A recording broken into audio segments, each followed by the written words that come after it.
करेंगे। आपका जो काम करने का जो आपका जो वो होगा वो भी चला जाएगा। आप जो सोच के आए कि मेरे एक साल में मुझे इतना करना है, अगले साल इतना करना है, पता चला आप भी नहीं कर पा रहे और उसके ओरा से आपका ओरा इफेक्ट हो गया। ये तो जो सज्जन लोग हैं, स्वामी हैं वगैरह, बेशक कुछ ना करें कि अरविंद जी की ज़मीन पे तो ये हुआ ना, उनको लगा स्वामी जी तो ये खाली बैठ के खाएंगे। तो मैं कहा स्वामी जी की बात नहीं समझते। हाँ वो सब अब वो ना, अब उनको कौन समझाए। कुछ लोगों का बैठ जाना ही काम हो जाता है। बिल्कुल कि मैं YouTube में देखता हूँ और अगर आप कोई देखेगा अरविंद जी जैसा, कहेगा शेर तो फालतू का एनिमल है कि जो हंटिंग करती है मादा करती है, हमेशा शेर नहीं करती है, बच्चों को पालती है। तो कोई ये कहेगा कि उसका रोल क्या है। तो मैंने बहुत सारा YouTube देखा तो उसका रोल तब समझ आता है कि एक बार एक हायना कहीं से चल के आ रहा है और जो मादा शेरनी है वो कहीं हंटिंग पे गई है और बच्चे 3-4 तो हायना आएगा तो खा जाएगा सबको कि वो तो कंपटीटर है।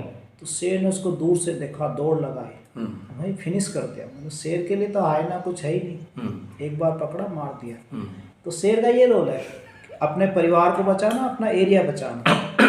लेकिन जब उसको लगता है कि मेरी ज़रूरत है, अदरवाइज बैठा रहता है कि हंटिंग करके मादा शेर नहीं आएगी, खाएगा पहले वो कभी शिकार नहीं करता। शिकार जब करेगा या तो मादा शेरनी बीमार है या मतलब प्रेगनेंसी के लास्ट स्टेज में तब करता है, अदरवाइज नहीं करता। तो अब आप कहें उसका रोल ही नहीं है, उसका रोल तो बहुत बड़ा है। हाथी का शिकार करना है तब शेर आएगा, तब शेरनी पीछे से सपोर्ट करती है, मतलब वो भी रहती है कि शेर का रहना जरूरी है कि वो सबसे पावरफुल होता है ना।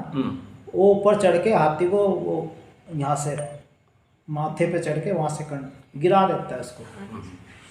तो हाथी और ये अपना जिराफ इनका शिकार करते हैं तो शेर जरूर होता है उस टीम में, ये कर ही नहीं पाते, मादा शेरनियाँ नहीं कर पाते। ये मैंने यूट्यूब में देखा 7-8 शेरनियाँ, जिराफ कभी टांग से इसको भगा रहा है, इसको भगा रहा है, वो फेल हो रहे हैं। जैसे ही शेर आया उसने गेम पलट दिया, उसने ऐसी टांग पकड़ी और बेबस हो गया जिराफ, गिर गया और गिरते ही तो फिर वो काम हो जाता है।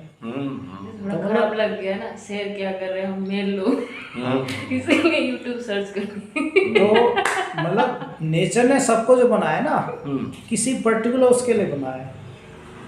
तो कई बार हम सोच, आजकल शहरी समाज में क्या हो रहा है, समाज भी इसलिए बिगड़ रहा है ना, हम उल्टा काम दे देते हैं।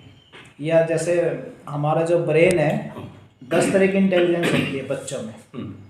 कोई बच्चा हो सकता है लिखने में निपुण, कोई ड्राइंग में निपुण होगा, कोई चीज़ों को ना एक बार पढ़ लेगा उसको मेमोराइज करने में निपुण होगा, कोई मैथमेटिकल, कोई रीजनिंग में।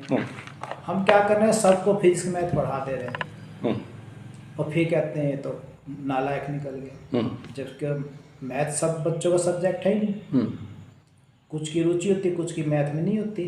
तो हम सबको इंजीनियर बनाएंगे तो कैसे चलेगा। कुछ को संगीतकार भी बनाना पड़ेगा, कुछ को फील्ड में इंटरेस्ट है वो खेती करेंगे, उनको इसी में मज़ा आता है मिट्टी में काम करने में, वो खेती करेंगे।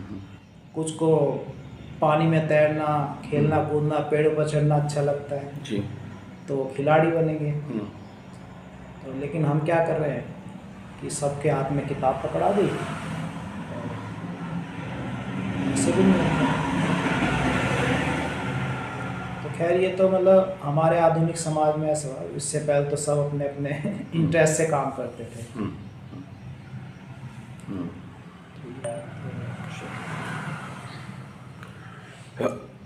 इंटरेस्ट क्लैश कर रहे हैं। उन लोगों का इंटरेस्ट है ही नहीं प्लांट लगाना नहीं करना, उन लोगों का इंटरेस्ट है मतलब वो मतलब रहना, जमीन पे रहना।